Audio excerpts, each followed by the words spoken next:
I'm just getting ready to adjust the valves and that, and it's all looking mint in there, as you would expect. It's even got new, see if I can point in the right place, new Thackeray, these new Thackeray washers here. Oh, blimey, I can't get my finger, I can't do the, yeah. See those new Thackeray washers at the back there on the rocker shaft? And then we've got, these are probably new steel valve collets. Can't think of the word. Anyway, these tops, you can specify them apparently with Norvil to be titanium. I have no idea how to tell whether these are titanium or not. They look like steel to me. They're magnetic. I've checked that. But whether titanium is magnetic or not, I don't know. But I imagine they're just steel. But because there's so many upgrades, optional upgrades that this bike has had, like the belt drive, stainless steel all the way, nuts and bolts, etc., that, you know, who knows what else they might have opted for. But anyway, it's all mint in there, as you would expect, and same for the exhaust. I don't know, I didn't show you this side. It's a lot easier to see, isn't it? Yeah, looks like all new push rods. It's all nice, you know. It's all nice and new valves, obviously. Everything all you know, as brand new as it should be. So I'm just going to check the valve gap, 6 and 8, 6 on the inlet and 8 on the exhaust. But actually, before I do that, I'm just going to check the torque on the head.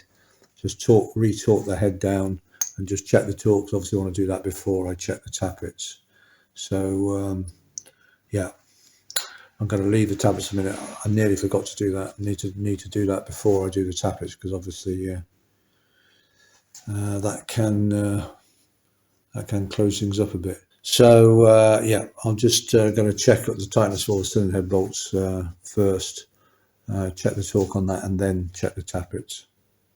Okay, in preparation for torquing the head down, there are 10 cylinder head nuts and bolts.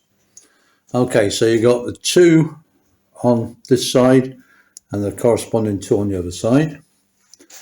Then you've got 3 at the front here, if I can move the camera around.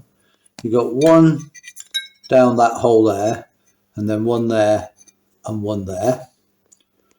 Then you've got another 2 strange ones, like these. Where are they? Right, they go up. They're actually cylinder head bolts, and the nut is actually there, and the same one on the other side. And then finally, you've got this one here in the middle at the back. So there's 10 altogether, and just about all of them are different. But you know, when you find them, you can tighten them up. Regarding the torque setting for the cylinder head bolts and nuts on the Commando, there are 10 of them. They're all torqued down to 30. Okay, so there's those 4 at the top, the 1 at the back, the 2 ones here that are tightened up there, bizarre ones there, and let's see if we can get to it. This one at the back there, the central one here. These 2 here are both done up to 20. All right, so those are 20 foot-pounds torque, just those 2. All the others are 30 foot-pounds torque. And I just mentioned at this point that Grant Tiller has a fantastic website. I think it is just called Grant Tiller, I'm not sure, with loads of info and stuff on Commandos. And if you don't know it, I would definitely go there, and there's so much info on there about Commandos and stuff. It's a fantastic resource. Right, so I've assembled my selection of spanners and sockets in order to tighten up the rather strange assortment of cylinder head nuts and bolts. So I've got a small diameter 1/4 width socket, and that is good for getting down. There's that center socket, which is a nightmare. I'll just put this down there, which goes right down. Oh, can you see that? There we go. goes right down in there, and then with an extension on the top, it's just tall enough to get the torque wrench on, so I can torque that one up, and that will also do these two as well. Okay. Then I've got another 1/4 width socket. This is actually 1/4 width, but it looks bigger, but it's the same, and that's to do these 4, and that is actually too big to go down in these holes, so that's why you need the small one. And then the small one, I can't do this one-handed, certainly not left-handed.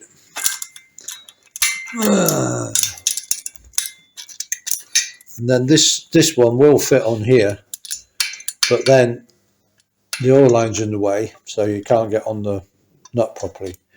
So use that one for the small in there, and this one for those there, those two there. Then we've got a quarter width spanner. Now the 1/4 width spanner, that will do up this one, this sneaky one there. Okay, you just get the ring spanner on that one back there. And then we've got the 2 really weird ones at the front here. Hang on, I'm going to put the light on. Right, so then at the front here, where are the little beggars? There they are. Here. Okay, there's these ones that go up through the fins, and they okay, and they take and that's a 3/16 width. So those are my spanners. Now I've also got another 1/4 inch width here, but I cannot use this because the actual ring is too thick. So it's quite a relatively cheap spanner, this one, but you cannot get it on that. You can't get it on there because the actual ring is too thick.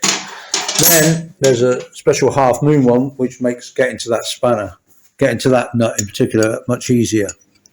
But that's what happened to my half moon spanner last time I used it, and I've not got around to replacing it. I put a little too much force on it, I think. And then here we have the tightening sequence.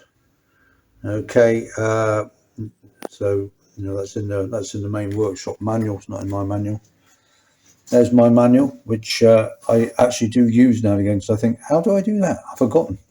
It's so long since I did it. So sometimes I'm actually going to my own manual. So, oh yeah, I remember now. Remember how to do that now. Worth every penny, of course. Oh look! In fact, look. There's a picture of the broken spanner in the manual. Yeah. Happy memories.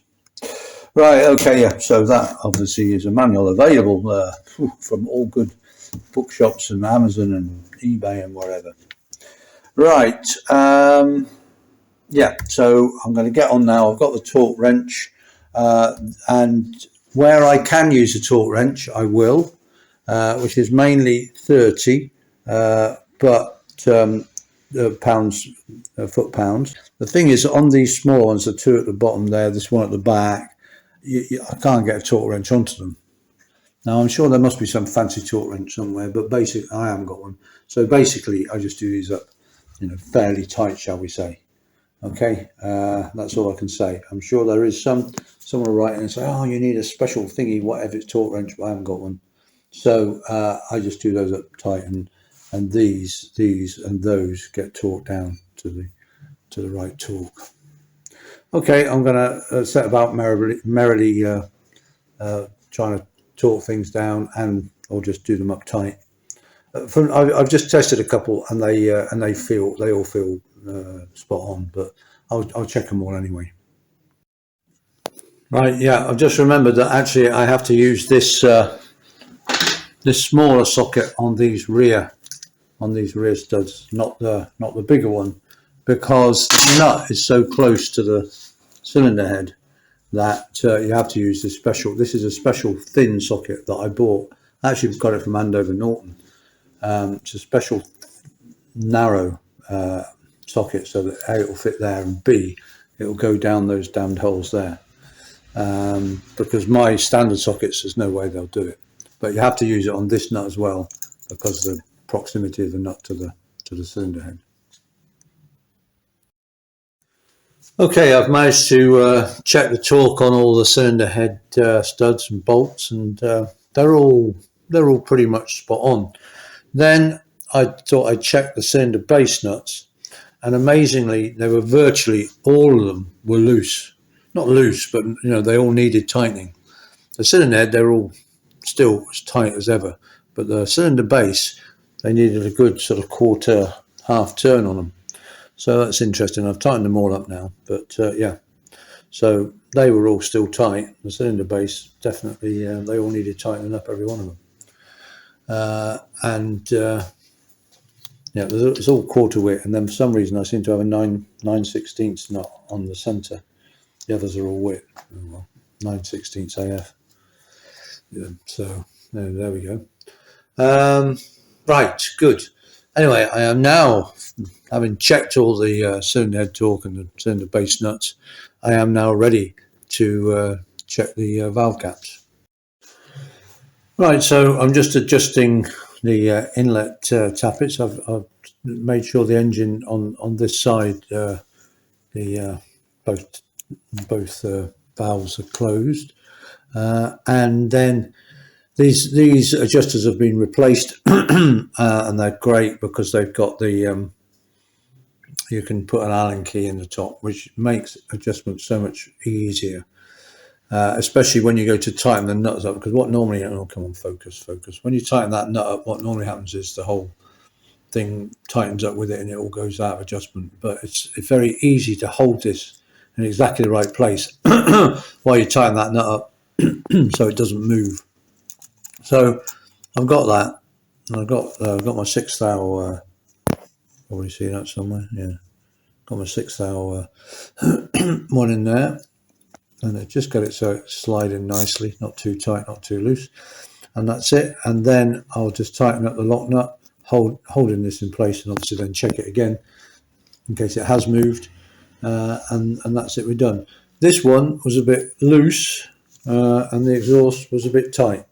You know, only a couple of thou either way. So, but you know, exactly what you'd expect after 900 miles. It's just everything's settled in.